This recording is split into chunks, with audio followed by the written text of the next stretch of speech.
Baik, Bismillahirrahmanirrahim. Assalamualaikum warahmatullahi wabarakatuh. Segala puji dan syukur marilah kita haturkan kepada Allah Subhanahu wa taala. Atas limpahan rahmat dan karunia-Nya kita bisa berjumpa kembali dalam perkuliahan kita, walaupun dalam versi Zoom dan rekaman video. Baik, untuk topik kali ini kita akan melanjutkan pembahasan mengenai transformasi balikan, ya, transformasi balikan atau transformasi inverse. Suatu transformasi pada suatu bidang V adalah sebuah fungsi bijektif dengan daerah asal V dan daerah hasilnya adalah V juga.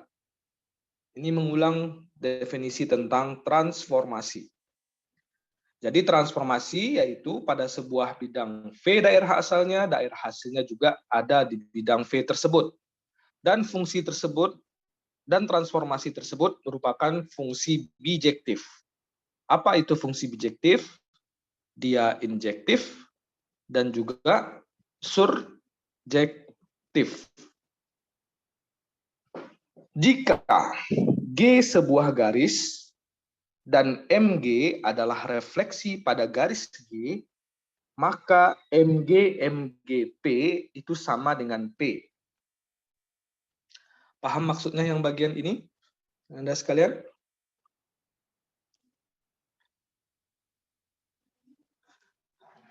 Apa kira-kira maksudnya?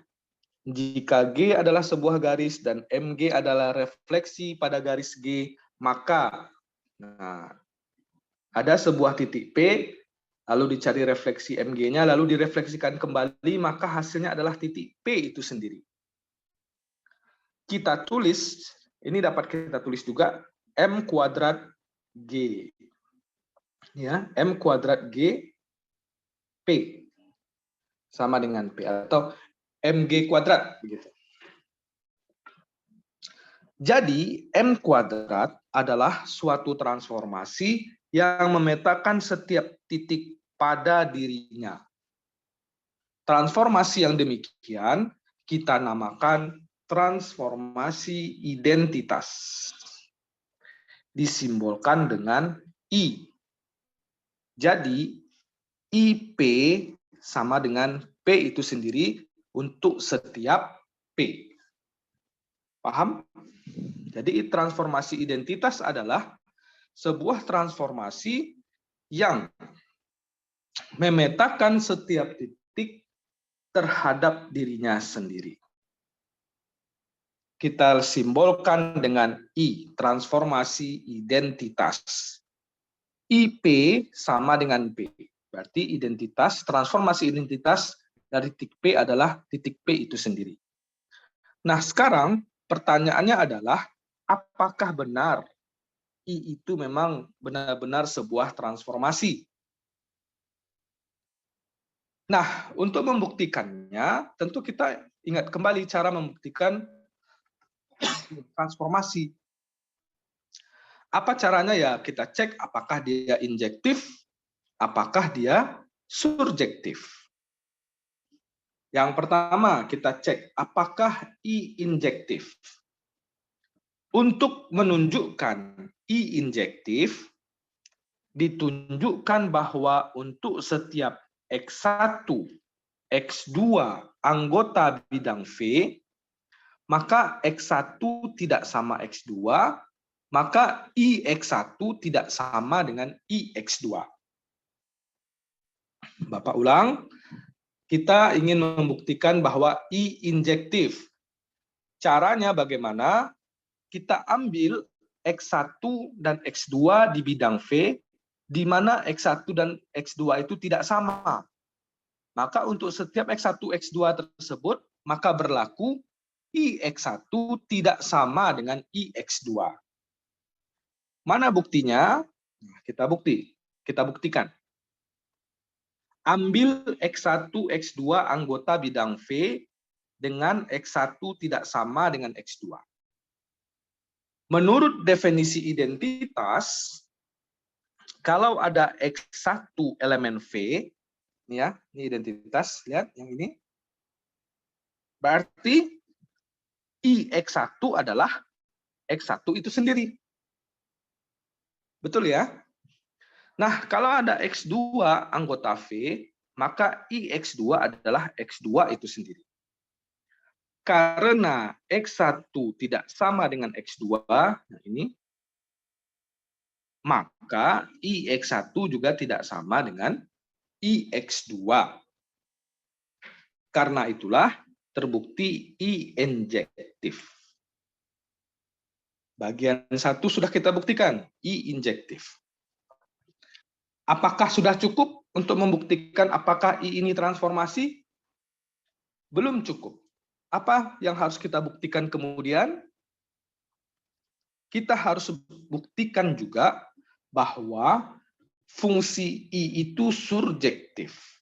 Transformasi I itu merupakan sebuah fungsi surjektif. Nah, untuk menunjukkan I surjektif, maka kita harus menunjukkan terdapat X. Jadi E terbalik ini dibaca terdapat X anggota V sedemikian sehingga IX sama dengan X. Jadi ini membacanya ya, lihat yang membaca yang ini. Terdapat X elemen V sedemikian sehingga transformasi identitas X adalah X itu sendiri. Mari kita buktikan. Akan dibuktikan terdapat Y aksen elemen V di mana sedemikian sehingga IY sama dengan Y aksen.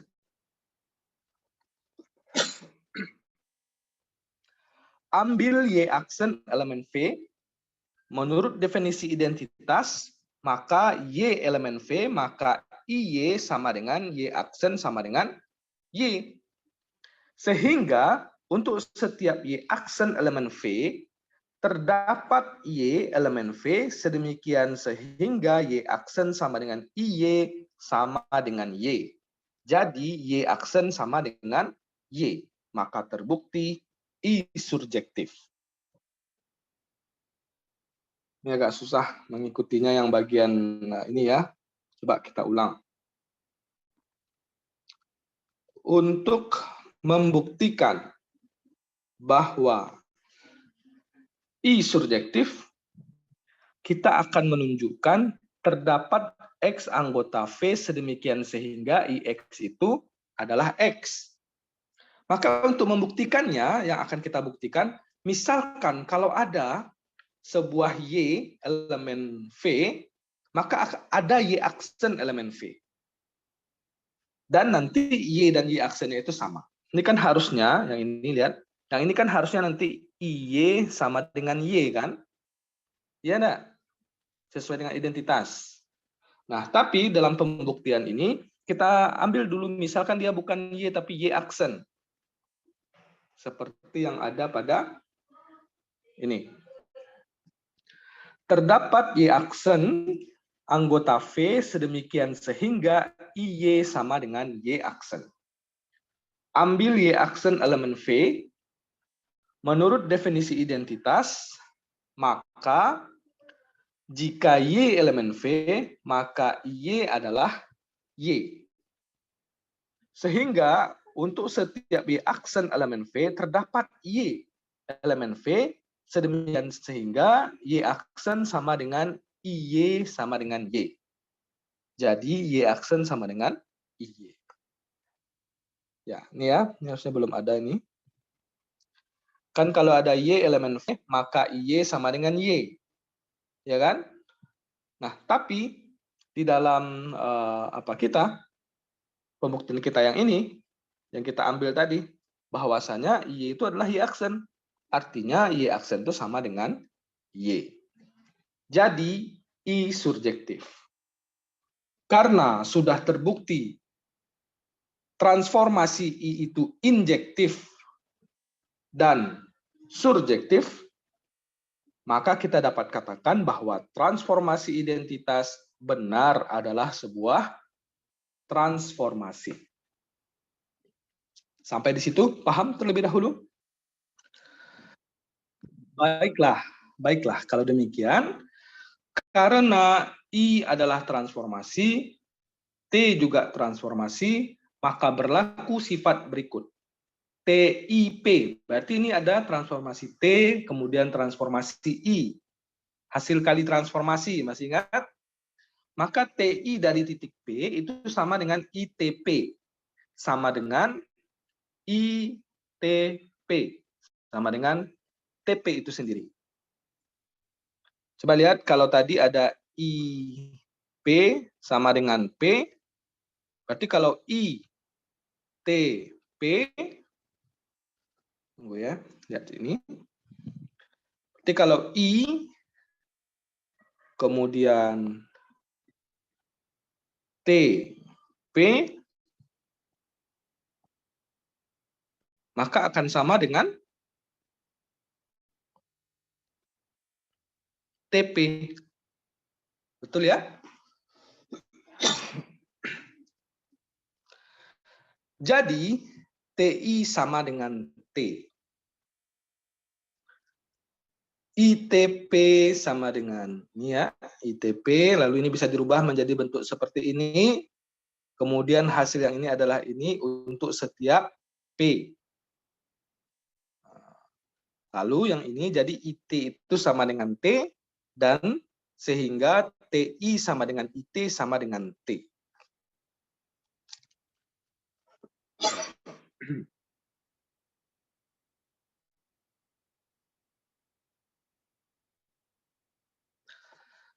Oke, dapat paham yang ini? Jadi ingat, minggu lalu kita sudah mempelajari tentang hasil kali transformasi. Jadi hasil kali transformasi berarti hasil kali dari dua transformasi. Ini ada dua transformasi, transformasi identitas dan transformasi T. Nah, TI dari P itu sama dengan ITP.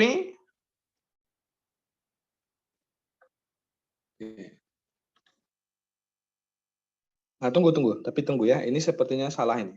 Nah, ini salah. Lihat. Yang ini lihat. Kalau TIP berarti T terlebih dahulu. Ini ya. Maka lanjutannya adalah ini sama dengan yang ini ya. Ini sama dengan T. Kemudian apa?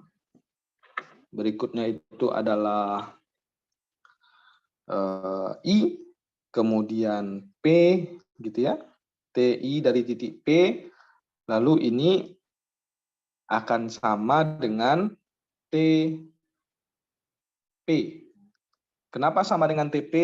Sebab IP itu sama dengan P. Ini kan identitas ya, transformasi identitas. Jadi TI sama dengan TP. TIP sama dengan TP. Atau dengan kata lain, TI sama dengan T. Demikian juga kalau dia IT. ITP berarti I, TP, kemudian TP. Berarti ITP sama dengan TP. Atau IT sama dengan T. Sehingga TI sama dengan IT sama dengan T. Oke, selanjutnya. Kita lanjutkan terlebih dahulu. Dengan demikian, transformasi identitas I berperan sebagai bilangan identitas dalam himpunan transformasi-transformasi dengan operasi perkalian antara transformasi-transformasi. Dalam himpunan bilangan real, dengan operasi perkalian, kalau antum ingat, untuk setiap X tidak sama dengan 0, maka akan ada inverse atau balikan X pangkat min 1. Ini dibaca X inverse. Sehingga X dikali X inverse sama dengan X inverse dikali X sama dengan 1. Ini kalau di dalam bilangan real. Kalau dalam bilangan real, X dikali inverse-nya atau inverse dari X dikali dengan X itu hasilnya adalah identitas 1 dalam perkalian bilangan real.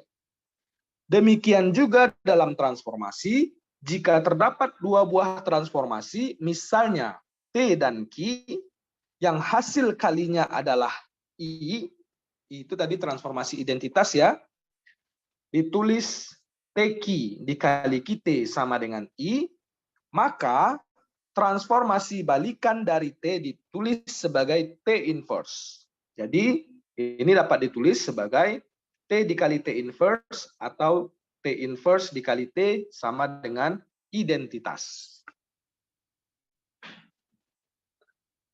Kemudian,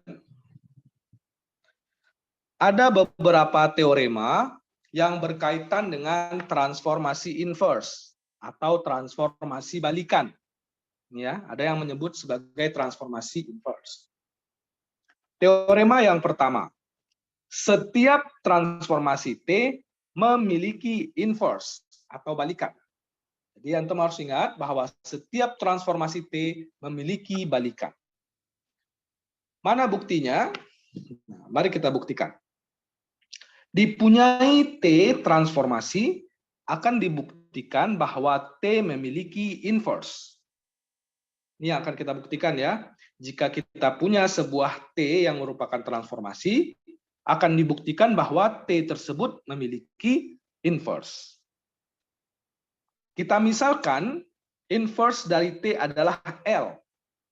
Maka TL sama dengan LT sama dengan identitas. Oleh karena T adalah suatu transformasi, maka T itu surjektif. Ya kan, syarat transformasi kan surjektif. Karena surjektif, untuk setiap X anggota V terdapat prapeta A anggota V sedemikian sehingga TA sama dengan X. Lalu kita tentukan LX sama dengan A. Yang kita punya adalah TA sama dengan X. Karena LX sama dengan A, maka TLX sama dengan X itu sendiri. Kenapa? Nah, coba lihat ke sini. Kita tentukan LX adalah A. Kemudian kita punya TA sama dengan X. Karena LX sama dengan A, maka TLX sama dengan apa? Nah, LX tadi kan A.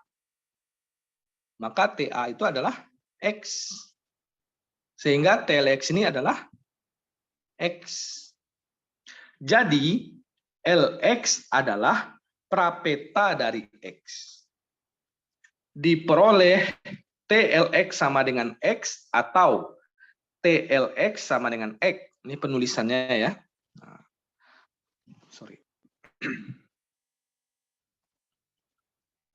Karena TLX sama dengan X, maka menurut definisi identitas IX sama dengan X, maka TLX sama dengan IX sama dengan X. Jadi TL adalah identitas.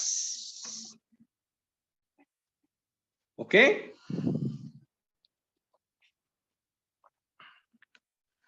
Nah, ini ya. Ini sudah kita dapatkan yang pertama.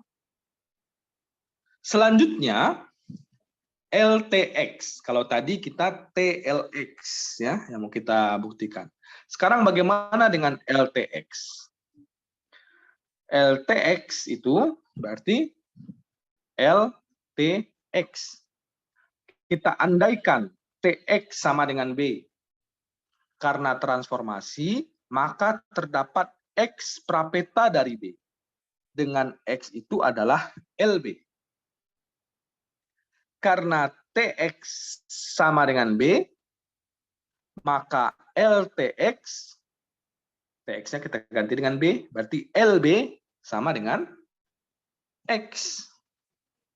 Jadi LTX sama dengan X. Kalau LTX sama dengan X, ini itu berarti adalah I. Sehingga LT itu sama dengan I.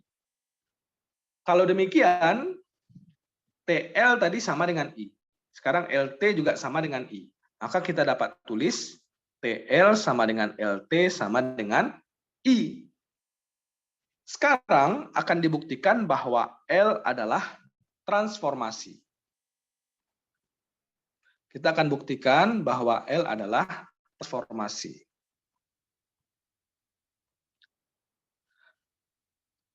Bagaimana membuktikannya? Dari definisi L, jelas L adalah suatu fungsi yang surjektif. Selanjutnya akan dibuktikan L itu injektif.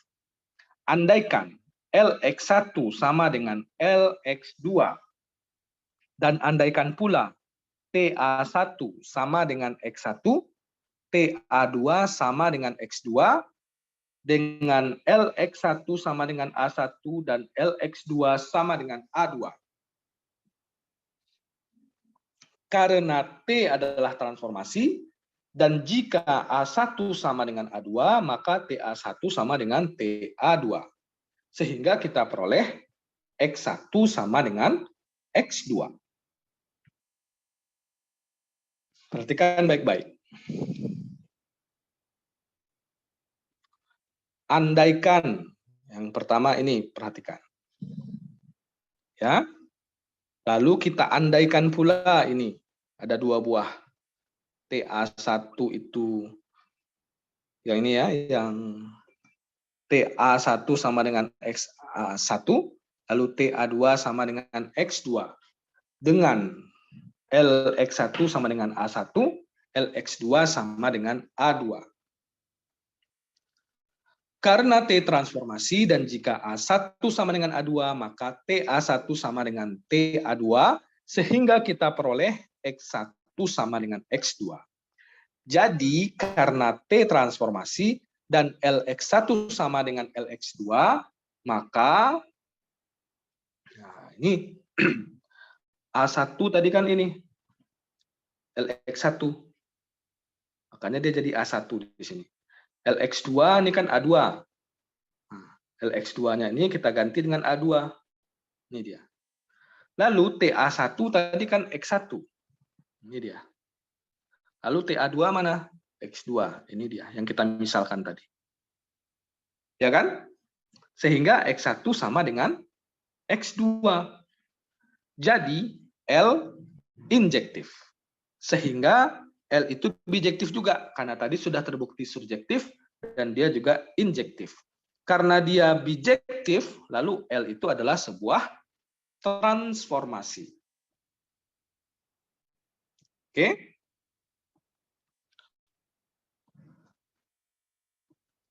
Sekarang, karena TL sama dengan LT sama dengan transformasi identitas, maka L merupakan inverse dari transformasi T yang dilambangkan dengan T inverse. Jadi terbukti bahwa L itu adalah T inverse. Sudah terbukti bahwa setiap transformasi T memiliki inverse. Teorema yang pertama. Silahkan di stop video ini, kemudian diulang, dipahami langkah-langkah pembuktian teorema yang pertama ini. Lalu kita lanjutkan ke dalam contoh soal. Mari kita lihat. Pada suatu sistem sumbu ortogonal XOY. XOY itu berarti ini ya. Ada bidang X, ada titik 0, ada bukan bidang, apa namanya? Sumbu X, titik 0,0, lalu ada sumbu Y. Didefinisikan transformasi F dan G sebagai berikut. Jadi Cartesius maksudnya ini ya. Ada sumbu X, ada sumbu Y.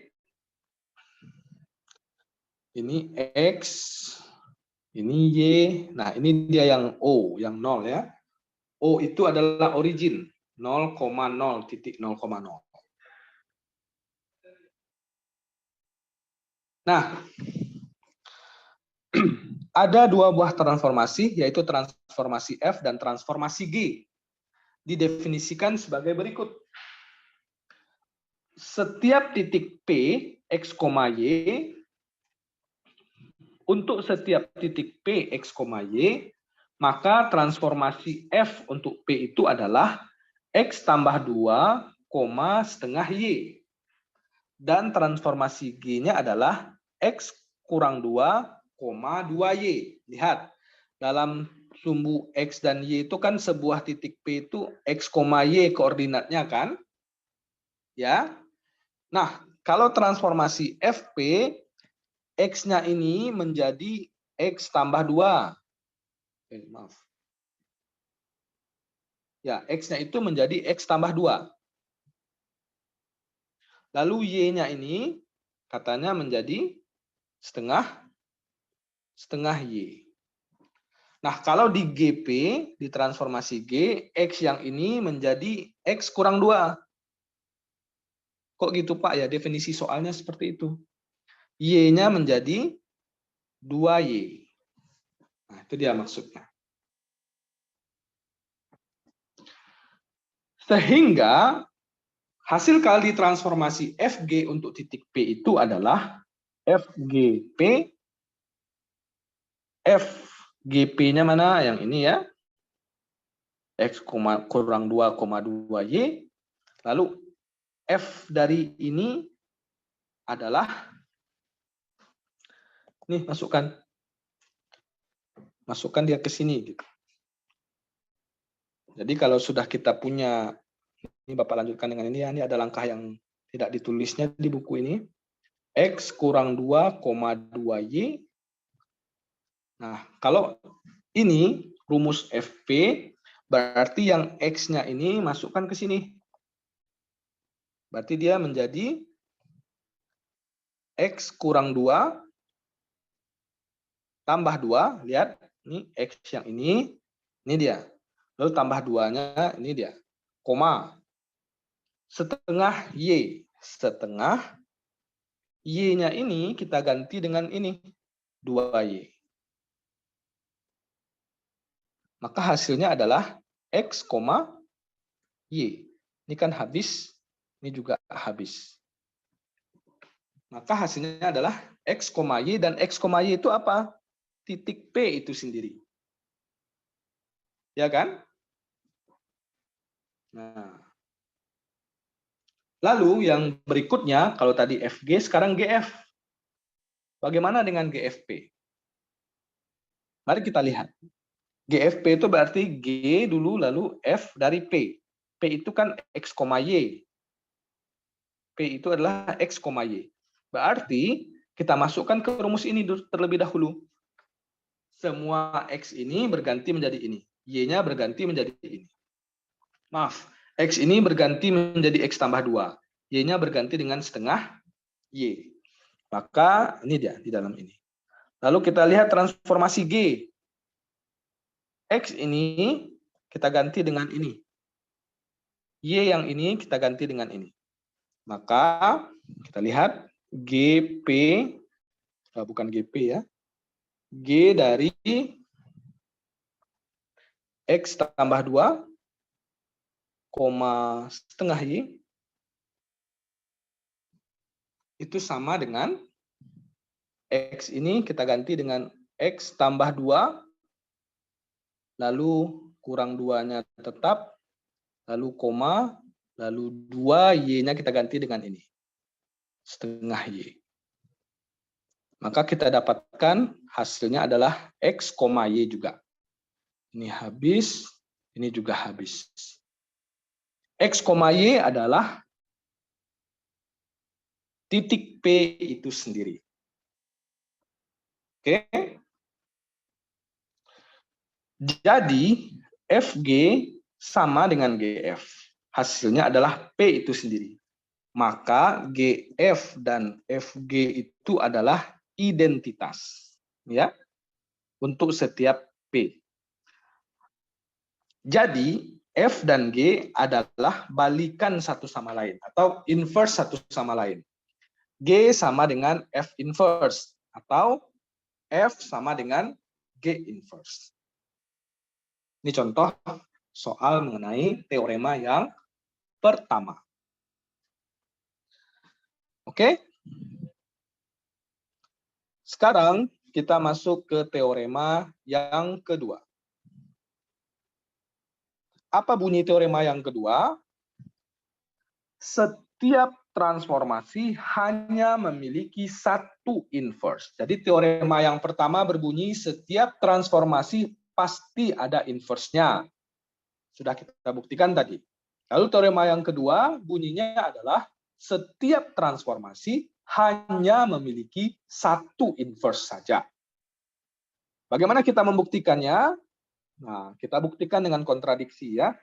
Andaikan T adalah sebuah transformasi yang memiliki dua inverse. Ini kita mengandaikan, dan nanti kita akan kontradiksi bahwasanya tidak benar pengandaian kita ini. Kita andaikan T sebuah transformasi yang memiliki dua inverse, yaitu S1 dan S2. Ini misal, gitu ya.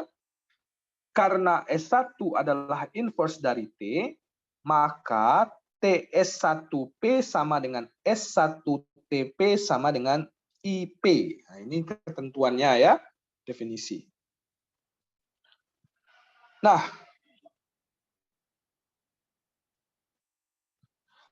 dan karena S2 juga merupakan inverse dari T, maka TS2P sama dengan S2TP sama dengan IP untuk setiap P. Sehingga TS1P sama dengan TS2P.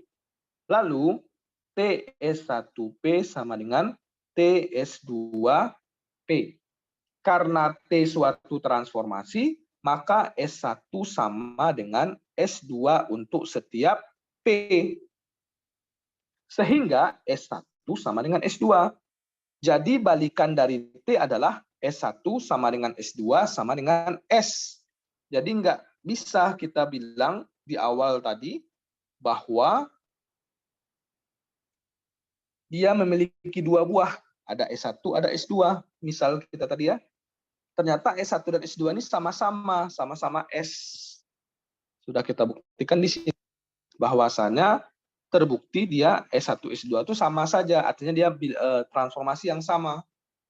Maka dengan kata lain, T adalah transformasi yang hanya memiliki satu inverse. Ya, itu teorema yang kedua. Nah, teorema yang ketiga, inverse setiap pencerminan pada garis adalah pencerminan itu sendiri. Balikan dari setiap refleksi pada garis adalah refleksi itu sendiri. Balikan dari setiap pencerminan adalah pada garis adalah pencerminan itu sendiri. Nah, bagaimana pembuktiannya? Andaikan pencerminan pada garis G adalah MG, ini simbolnya ya. Kita andaikan MGX sama dengan Y. Lalu X itu bukan anggota G, artinya titik X tidak terdapat di garis G, dia di luar garis G. Maka MGX sama dengan X. Ya, dua kali pencerminan kan.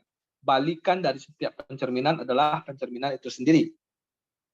Andaikan MGX sama dengan Y dan X tidak terdapat pada garis G, maka MGX sama dengan X. Atau ditulis seperti ini. Ini sama dengan ini. Kenapa? Karena hasilnya X itu sendiri kan.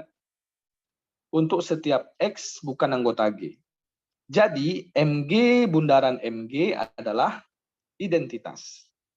Jika X anggota G, atau X itu terletak di titik G, maka MGX adalah X itu sendiri.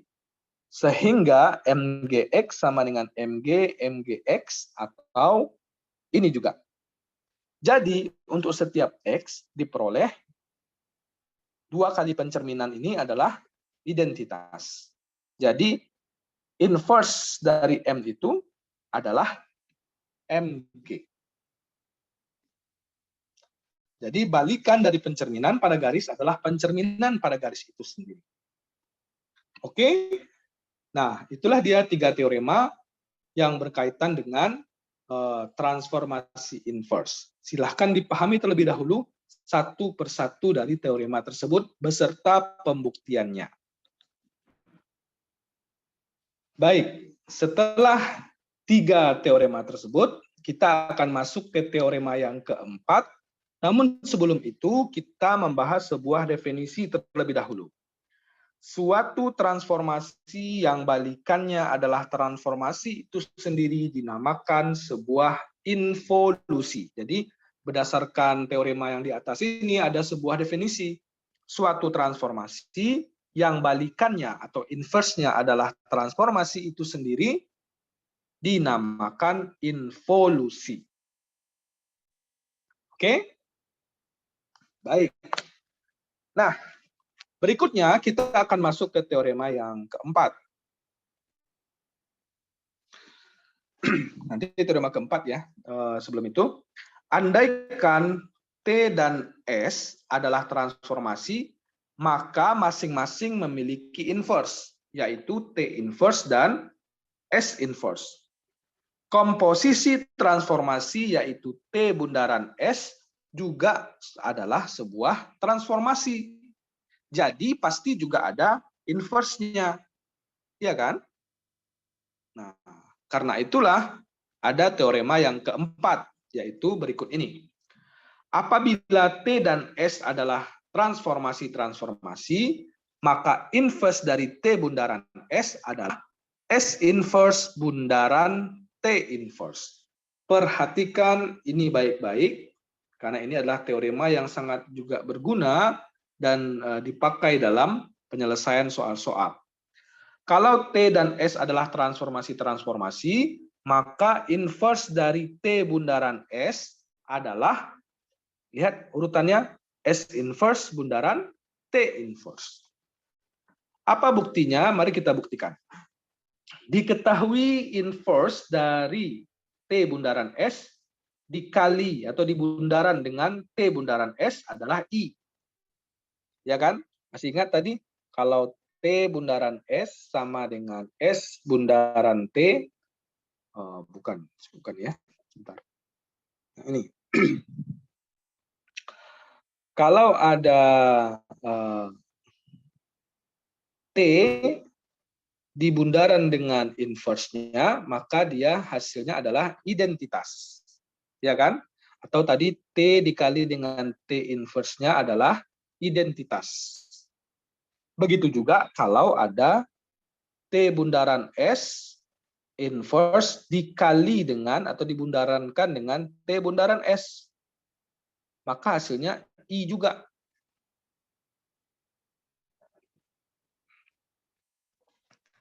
Yang ini. Yang ini. Maka hasilnya I juga. Tetapi kalau kita ganti yang ini dengan ini kan diketahui ya, maka ini kita ganti dengan ini hasilnya, ya kan? Kalau kita rubah, kita buka tanda kurungnya, dia akan bersifat distributif. Jadi boleh saja kita pindahkan kurungnya. Jadi S inverse-nya tetap, lalu ini yang dikurung, ini dia, lalu dikali dengan inverse dengan S. Sehingga tinggal S inverse bundaran, ini hasilnya adalah I bundaran S. Sesuatu yang dikali dengan I kan hasilnya bilangan itu sendiri kan, transformasi itu sendiri. Maka S inverse bundaran I, lalu hasilnya adalah S inverse S itu adalah I. Oleh karena suatu transformasi hanya memiliki satu inverse, maka T bundaran S inverse itu sama dengan S inverse bundaran T inverse. Jadi hasil kali transformasi adalah, jadi inverse dari hasil kali transformasi adalah hasil kali balikan-balikan transformasi dengan urutan yang terbalik. Nah, ini dia. Jadi inverse ini adalah Dibalik urutannya, S-nya duluan, tapi inverse. T-nya kemudian, tapi inverse. Kita lihat contoh. Pada sebuah sistem sumbu ortogonal, berarti X, Y ini ya, ada garis G, X, Y, di mana Y sama dengan X. Dan ada garis H, X, Y sama dengan, di mana Y sama dengan 0. Tentukan titik P sehingga MH, MG, P sama dengan R adalah 2,7. Titik yang koordinatnya 2,7. Kita misalkan P itu adalah titik koordinat X, Y. Kita peroleh berturut-turut M inverse G, M inverse H, MH, MG, P sama dengan M inverse G, M inverse H dari R. Kenapa? Ayo, kenapa? Ada yang tahu? Dilihat ke sini. Kan tadi kita punya ini ya. Kita punya MH, MG dari titik P itu adalah R. Betul? Nah, kita buat di depannya. Jadi kalau di depannya kita tambahkan inverse dari G, lalu dikali dengan inverse dari H, inverse G, inverse H dari titik ini. Ini kita salin MH, MG tetap titik P. Maka di sebelah sini kita tambahkan ini juga kan? Harusnya. Ini kurang bagus tintanya ya, tunggu sebentar. Nah, kita ulang. Kita punya ini kan? Nah, kalau di sini ada MH, MG dari titik P, itu adalah R. Kalau di depannya ini kita tambah dengan inverse-nya,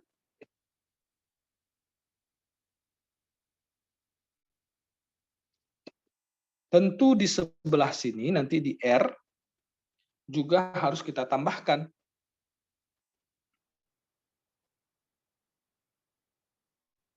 Nah, tentu di sebelah kanan harus kita tambahkan juga ini. M inverse G, M inverse H, lalu baru R. Paham kenapa muncul ini? Itu ya. Kan yang awalnya cuma ini doang, terus kalau di sini dikali dengan ini, tentu di sebelah kanan juga dikali. Supaya dia seimbang. Jadi, titik P itu adalah, ini ya, kalau ini dengan ini kan hasilnya I kan? Ya enggak? Identitas. IP. IP itu sama dengan P. Maka yang di sini tinggal P, yang di sini tinggal P saja. Sedangkan yang di sini tetap masih ada M inverse G, M inverse H yang sebelah sini. Tetap masih ada. Yang di sebelah sini tinggal P. Kenapa? Karena ini tadi. Ini kan inverse-nya. Ada di teorema tadi ya. Lihat yang ini. Teorema ini. Nih. Ya kan? Hasil kalinya adalah identitas. Ini hasilnya identitas. Lalu berdasarkan teorema sebelumnya, kalau IP ini jadi identitas, ini tinggal P, IP itu adalah P sendiri. Maka yang ini tinggal P. Sedangkan yang ini tetap kita olah. Berarti M inverse G, M inverse H dari R. Karena R itu adalah titik 2,7 dan MH inverse itu sama dengan MH. Kenapa MH inverse sama dengan MH? Berdasarkan teorema 3. Lihat lagi teorema 3. Inverse dari sebuah pencerminan terhadap garis adalah pencerminan itu sendiri. Berarti MH inverse adalah MH. Maka MH inverse R sama dengan MHR. MHR 2,-7, sehingga ya kalau urutannya seperti ini kan yang refleksi H kita cari terlebih dahulu. Maka H kita tadi garisnya rumusnya adalah Y sama dengan 0. Sumbunya tadi ya, sumbu refleksinya. Maka MHR-nya adalah 2,-7. Ya. Gimana dapatnya 2,-7, Pak? Nah, lihatlah dengan garis tadi. Jadi kalau garis H-nya ini Y sama dengan 0, berarti kan garis H itu sumbu Y. Jadi kalau ada 7 di sini, maka cerminnya tentu min 7, ya kan? Y-nya sama dengan 0, berarti kalau Y-nya yang awalnya 7, tentu dicerminkan menjadi min 7.